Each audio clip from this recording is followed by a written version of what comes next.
তারপরে পুরি তারপরে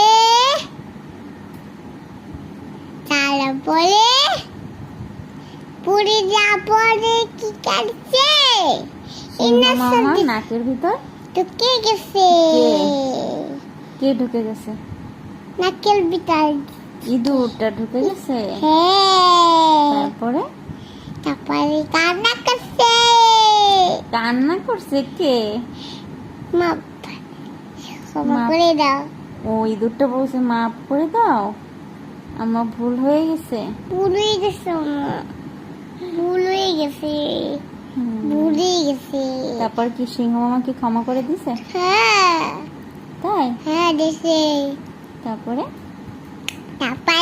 নাকি ক্ষমা করে দে এরকম বলছে কে? স্ত্রী। ইঁদুর বলছে? হ্যাঁ সিংহ মামা বলছে চাচা সমস্ত আর করতে পারবো না।